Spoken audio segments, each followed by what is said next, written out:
That is it for part one of this series. I'm going to drop a part two next week that shows you how I applied all of this to my own life and what answers I got from it. So I'm really excited for that. That's going to drop next Friday.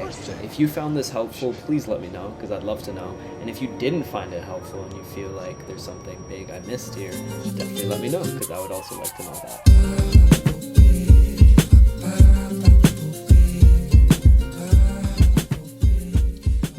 So the second to last step is actually applying everything that we have to the Ikigai template. Before we get off into there, I want to read out what I journaled about as my priorities sometime about a month ago. And on that list are my desire to create cool stuff, wanting to help people, wanting to make big bucks, but the fact that I don't mind waiting a while to get it, and I want to be doing something that engages me and utilizes my full mental potential. So something that's actually mentally challenging and pushes me a little bit. Box number one is what you love. Now, in this box, I think it's okay to bring in subject matter a bit. So if you're somebody who likes music, not to think so much about what that job would entail. Just if you like music, put it on there. If you like journalism, put it on there. What you should really be gearing towards is the arduous work that we spoke about before. That is the work that most people might take issue with, but you put yourself through anyway because you have a lot of fun with it. So for me, that's editing, that's writing, and just basically putting things out, being able to perform in a way. So on mine, I wrote that I love being creative. I love bringing something completely new to life and working with other creative driven people, also making people laugh and presenting things in a really nice visual and interesting way. I always have a lot of fun doing projects like that. At this stage, it's important not to control it too much. Just talk about what you're interested in, and there's a good chance that you already know what that is. And remember that we're just doing this for ourselves, so you can feel free to be totally honest with it. Box number two is what you're good at.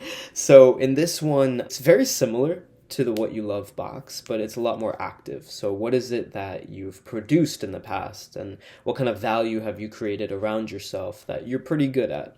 I say these two boxes in tandem, what you love and what you're good at, because you don't have to be the best at it. It's not the box of what you're the best at. It's the box of what you're good at. Because something you love, you will work in your free time to get better at, and you won't get tired of doing so because you actually like the process. So in mine, I put down writing, understanding through a lot of my studies, but just in general, and also being able to synthesize and communicate information through teaching or through videos like this, or just in conversation, being able to work with information and present it in a way that's pretty interesting, I think, to other people. I've also been described as an idea factory, which was a really nice compliment, just somebody who's always coming up with a way that things could be done differently or something brand new. And I think I have also really done well at being empathetic to people around me and being a good listener and really understanding the troubles that they have. So you notice none of these are the kind of things that you'd write on a resume, but it's just for you. These are soft skills and really important critical values that you hold that can ideally be funneled into something else. Box three is a really important one, and it's what you can be paid for. So this is something, as opposed to the first two boxes, which are more focused on internal discovery, this is a lot about external discovery. Not just what you think might be valuable to you, but what you've actually seen and heard can be monetized for others. It's not the most fun way to think about things, but it is a realistic one. If you want to pursue this as a career, then you need to be able to keep yourself afloat doing it. The good news is you don't have to worry about being too unrealistic in this section. You can allow yourself to think about what if things went the best way they could have. And so in my section, I put down people are paid for entertainment. They're paid for speaker fees if people find them interesting enough, and even script production can be something that's compensated. A critical example in this section is when I talked about music. For me, I could only imagine myself reaching the superstar level and only really being interested in that, whereas there are so many talented musicians that at this stage of their career are just doing small gigs and having a lot of fun doing that. For me, that's something I have a little less interest in. So it's important to show yourself that you might have a couple other avenues available to you. And even if you were not that superstar tier, maybe at a smaller level, you can still have fun with what you're doing. Little editor's note here, this is not about becoming complacent or losing your ambition. It's about being realistic about the stepping stones that you're going to have to go through to get to that superstar status, and being really happy about the process that you take to get from A to Z. So box 4 is what the world needs. So at this point, you already have a decent idea of what might funnel out of this, but this is more of a spot check. Now, I don't think everybody has to be altruistic. That's something that's personally important to me, but for a lot of people, it's not, and that's totally okay. I think even for those people, this can be an important box to fill out, because at the end of the day, at the end of your career, you can't bring your money with you, but you will be able to feel a little bit better about your work. And maybe at a horrible day on the job, you can feel good about the fact that you've done something for others. So that doing something for others can be something really explicit, like bringing people up to a better standard of living, or it can be something that's a little more indirect, something like contributing to the culture that brings people together, just making people laugh. And my section reflects a lot of this. I wrote speaking truth to power, the way that journalists do, improve social, political, and economic rights, the way that policymakers or economists would, culture that brings people together, the way that any kind of artist does, and in general, just more joy, things that people enjoy and have a good time with. So at this point of the exercise, this is really more of a spot check. Does what you already have in mind hit these boxes? And it's okay to be very broad with your criteria here. You're going to end up picking and choosing anyway, to find something that fits the most. Box number 5 is the extra values that we spoke about. So these are ones that will come from your internal discovery and things that you notice about yourself, maybe don't love about yourself, but you know that are there. So for me personally, these are stability, the idea of making big bucks but waiting a while for it, recognition for what I do, and being able to use my full mental potential. On that list, I don't love that I care so much about stability, recognition, and making a lot of money. These are actually things that most philosophers argue against, but I guess I am not that evolved yet. So these are my 5 boxes, and I've put them all into the diagram like this, and I started thinking about what fits that criteria. And I eventually ended up at writing as a whole. Writing is something that lets me express myself very creatively, but there's something academic to it as well, in the sense that you need to push and keep studying and study the work of others.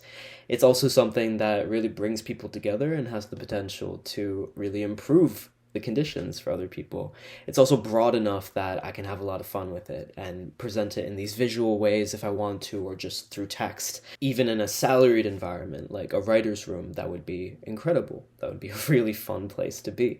So you notice in my list, I just wrote down a couple bullet points of what form those might take. I don't know for sure where and in which direction I would take this in particular, but I like the idea of giving myself options and keeping with this video format to keep myself on track in that way. So in this section, I wanted to give some parting advice about this exercise and give you some takeaways that have helped me a lot. So the first comes from a mentor of mine that I had at university. I told him about the music plan when I graduated, and I gave him a whole spiel, and I said, "What do you think? Do you think it's a good idea?" And he said, "Why are you asking me? Who cares what I think? Don't be a cat." And that's not the word he used, but you know what word he used. He said, "Don't be a cat. Have this independence on your own to make that decision."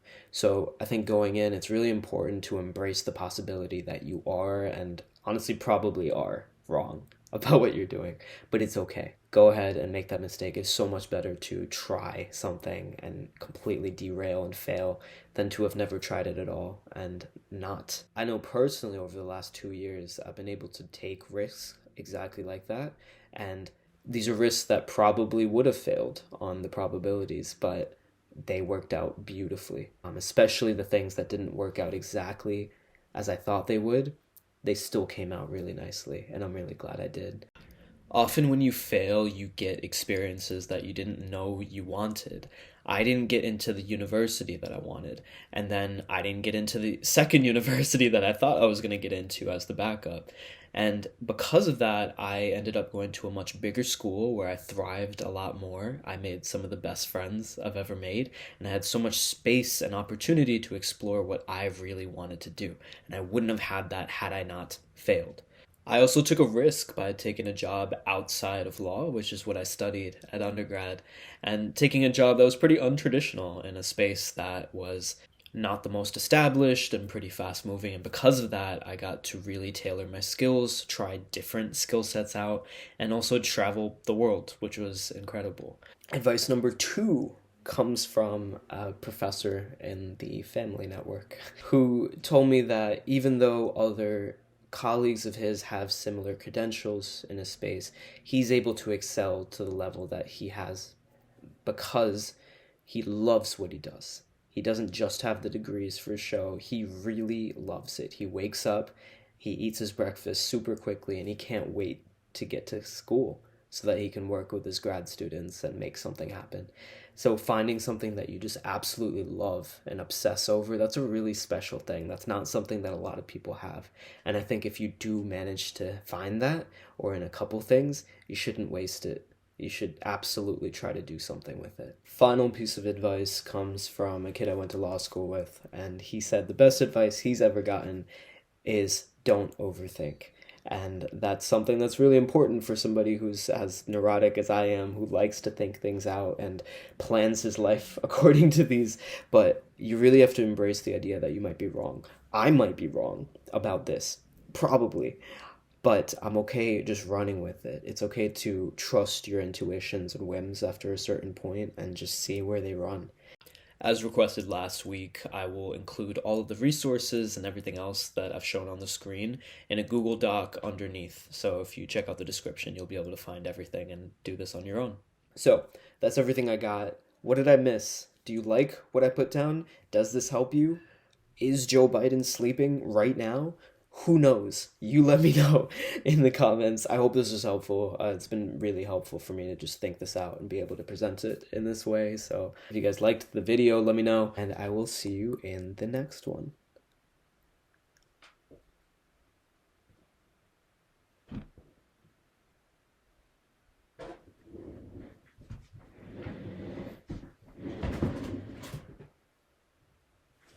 Bye.